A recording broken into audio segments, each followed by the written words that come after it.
അങ്ങനെ കാത്തിരിപ്പിന് വിരാമമാകുന്നു. വി.ഡി. സതീശൻ മന്ത്രിസഭയിലെ അംഗങ്ങളെ നിയുക്ത മുഖ്യമന്ത്രി ഇന്ന് പ്രഖ്യാപിച്ചു. മുഖ്യമന്ത്രിയുടെ വകുപ്പുകൾ ഇങ്ങനെയാണ്: ധനകാര്യം, പൊതുഭരണം, നിയമം, തുറമുഖം എന്നിവ കൈകാര്യം ചെയ്യും. രമേശ് ചെന്നിത്തല ആഭ്യന്തരം, വിജിലൻസും കൈകാര്യം ചെയ്യും. മറ്റു വകുപ്പുകളിലും ധാരണയായിട്ടുണ്ട്. 2 വനിതകൾ മന്ത്രിസഭയിൽ ഇടം പിടിച്ചു. ബിന്ദു കൃഷ്ണ, കെ എ തുളസി എന്നിവരാണ് വനിതാ സാന്നിധ്യം. ഇവർക്ക് പുറമെ മുതിർന്ന നേതാവ് ഷാനിമോൾ ഉസ്മാൻ നിയമസഭാ ഡെപ്യൂട്ടി സ്പീക്കറാകും. തിരുവഞ്ചൂർ രാധാകൃഷ്ണനാണ് സ്പീക്കർ. അപ്പോഴും ഗസ്റ്റ് നോട്ടിഫിക്കേഷനിൽ വിസ്മയങ്ങൾ കാണുമെന്ന് നിയുക്ത മുഖ്യമന്ത്രി വി.ഡി. സതീശൻ പറയുന്നു. വിവരങ്ങൾ നൽകാൻ എബി ജോൺ തോമസ് ഉണ്ട് തിരുവനന്തപുരത്തു നിന്നും. എബി, അങ്ങനെ മന്ത്രി പട്ടിക വന്നു, ലീഗ് 5ഉം ഉറപ്പിക്കുന്നു. ഈ പട്ടിക എങ്ങനെ നോക്കിക്കാണാം? ഈ ടേം വ്യവസ്ഥകളിലൊക്കെയുള്ള അതൃപ്തി ഒരു വശത്ത് നിൽക്കുന്നുണ്ട്. ഒപ്പം വകുപ്പിലെ തർക്കങ്ങളുണ്ട്. പല പേരുകളും ഉയർന്നു കേട്ടിരുന്നു.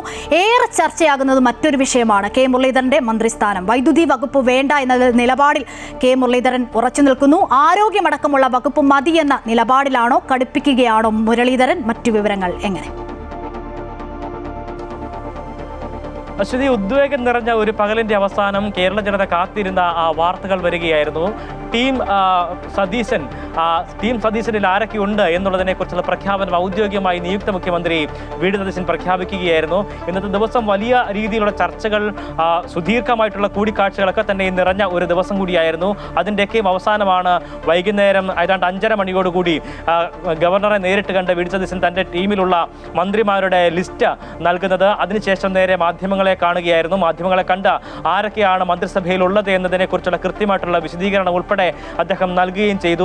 നിരവധിയായിട്ടുള്ള പുതുമുഖങ്ങളെ ഉൾപ്പെടുത്തിക്കൊണ്ടുള്ള ഒരു ലിസ്റ്റാണ് ഇത്തവണത്തെ മന്ത്രിസഭയ്ക്ക് ഉള്ളത് എന്നതാണ് ഏറ്റവും പ്രധാനപ്പെട്ട കാര്യം. ഒപ്പം തന്നെ വനിതാ പ്രാതിനിധ്യം കൊണ്ടും UDFന്റെ ഇത്തവണത്തെ മന്ത്രിസഭ അത് ശ്രദ്ധേയമാവുകയാണ്.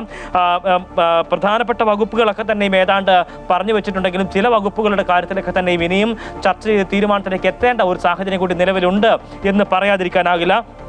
UDF മന്ത്രിസഭയിലെ കോൺഗ്രസ് മന്ത്രിമാരെയും അവരുടെ വകുപ്പുകളെയും ഒക്കെ ഏകദേശം ഒരു ധാരണ വരുത്തുകയാണ് ഇന്ന് വി.ഡി. സതീശൻ ചെയ്തിരിക്കുന്നത് എന്നുള്ളതാണ്. വി.ഡി. സതീശൻ അദ്ദേഹം ധനകാര്യവും തുറമുഖവും വകുപ്പും ഉൾപ്പെടെയാണ് മുഖ്യമന്ത്രി എന്ന നിലയിൽ അദ്ദേഹം പരിശോധിക്കുക, അല്ലെങ്കിൽ അദ്ദേഹം കൈകാര്യം ചെയ്യുക. ഒപ്പം തന്നെ രമേശ് ചെന്നിത്തല നിർണായകമായിട്ടുള്ള ആഭ്യന്തര വകുപ്പും വിജിലൻസ് വകുപ്പും അദ്ദേഹം കൈകാര്യം ചെയ്യും. സണ്ണി ജോസഫ് അദ്ദേഹം KPC പ്രസിഡന്റാണ്.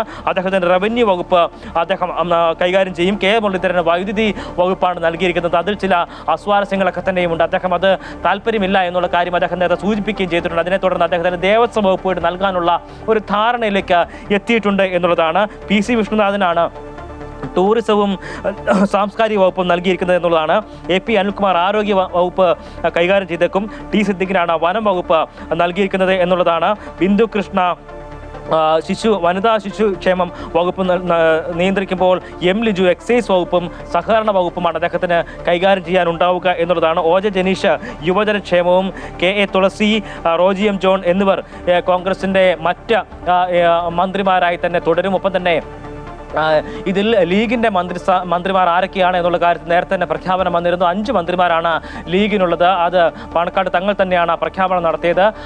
ഇതിനൊക്കെയും ഒടുവിലാണ് കേരള കോൺഗ്രസ് അവരുടെ നിർണായകമായിട്ടുള്ള ചില ആവശ്യങ്ങൾ അവർ മുന്നോട്ട് വെക്കുന്ന സാഹചര്യം ഉണ്ടായിരുന്നു. അതിനെ തുടർന്ന് അത് ചർച്ചയ്ക്ക് വെക്കുകയും തുടർന്ന് കേരള കോൺഗ്രസിന് ഒരു മന്ത്രിസ്ഥാനവും ഒരു ചീഫ് വിപ്പും ക്യാബിനറ്റ് പദവിയോടുകൂടി തന്നെ നൽകാമെന്നുള്ള ധാരണയിൽ ആ തർക്കങ്ങളൊക്കെ തന്നെയും പരിഹരിക്കുകയുമായിരുന്നു. ഒപ്പം തന്നെ അനൂപ് ജേക്കബും മന്ത്രിസഭയിൽ അംഗമായി എത്തുന്നുണ്ട്.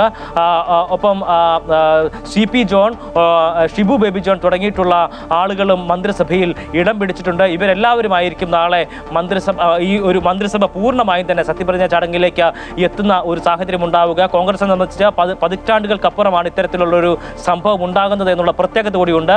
ഒപ്പം തന്നെ ഷാനിമോൾ ഉസ്മാൻ ഡെപ്യൂട്ടി സ്പീക്കറായും തിരുവഞ്ചൂർ രാധാകൃഷ്ണൻ സ്പീക്കറായും തെരഞ്ഞെടുക്കപ്പെട്ടിരിക്കുക, അല്ലെങ്കിൽ ആ ഒരു തീരുമാനത്തിലാണ് എത്തിയിരിക്കുന്നത് എന്നുള്ളതാണ്. എന്തായാലും ഈ വകുപ്പുകളുമായി ബന്ധപ്പെട്ട് ഇനിയും ചില ചർച്ചകൾ ഉണ്ടാവേണ്ടതുണ്ട് എന്നുള്ളതാണ് ഈ ഘട്ടത്തിൽ പറഞ്ഞു വെക്കാനുള്ളത്. നിയുക്ത മുഖ്യമന്ത്രി വി.ഡി. സതീശൻ തന്നെ അക്കാര്യം സൂചിപ്പിക്കുന്നുണ്ട്.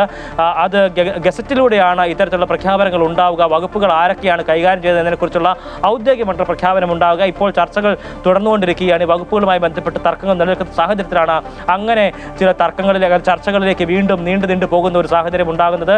എന്തായാലും ഗസറ്റിൽ ഇത് പ്രഖ്യാപിക്കുമ്പോൾ നിങ്ങൾ വിസ്മയം കാണും എന്നുള്ളതായിരുന്നു നിയുക്ത മുഖ്യമന്ത്രിയുടെ പ്രതികരണമായി വന്നത്. എന്തായാലും നാളെ അതിന് വേണ്ടിയിട്ടുള്ള കാത്തിരിപ്പ് കൂടിയാണ്. എന്തായാലും പതിറ്റാണ്ടുകൾക്കപ്പുറം കോൺഗ്രസിൻ്റെ UDFന്റെ ഒരു മന്ത്രിസഭ സമ്പൂർണ്ണമായി സത്യപ്രതിജ്ഞ ചെയ്യാനായിട്ട് ഒരുങ്ങുന്നു എന്ന് തന്നെയാണ് ഏറ്റവും ശ്രദ്ധേയമായിട്ടുള്ള കാര്യം. അശ്വതി.